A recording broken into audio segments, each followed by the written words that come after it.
ខ្ញុំសូមសាទរនិងវិតម្លៃខ្ពស់ចំពោះកិច្ចខិតខំប្រឹងប្រែងនិងព្រមព្រៀងសន្តិភាពរវាងប្រទេសកម្ពុជានិងថៃដែលគ្រោងនឹងចុះហត្ថលេខានៅថ្ងៃទី26 ខែតុលា ឆ្នាំ 2025 នៅទីក្រុងកូឡាឡុំពូប្រទេសម៉ាឡេស៊ីក្រោមការជួយសម្របសម្រួលដោយសហរដ្ឋអាមេរិកនិងប្រទេសម៉ាឡេស៊ីក្នុងស្មារតីបង្កើតជំនឿទុកចិត្តនិងភាពជឿជាក់ទៅវិញទៅមកព្រមទាំងការ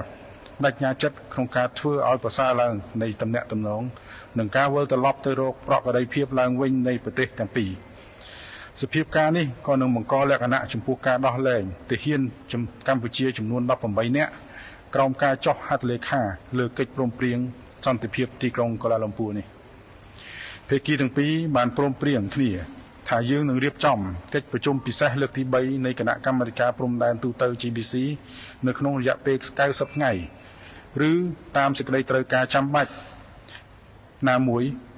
បន្ទាប់ពីកិច្ចប្រជុំនេះដោយប្រទេសកម្ពុជាធ្វើជាម្ចាស់ផ្ទះនឹងជាចុងបញ្ចប់ខ្ញុំសូមបញ្ជាក់ពីការបបន្តបដិញ្ញាចិត្តយ៉ាងមុតមមរបស់កម្ពុជាក្នុងការរក្សានិងលើកកម្ពស់សន្តិភាពស្ថិរភាពនិងកិច្ចសហប្រតិបត្តិការជាមួយប្រទេសជិតខាងនិងប្រទេសជាមិត្តទាំងអស់គ្នាទាំងអស់ទៀតសូមអរគុណ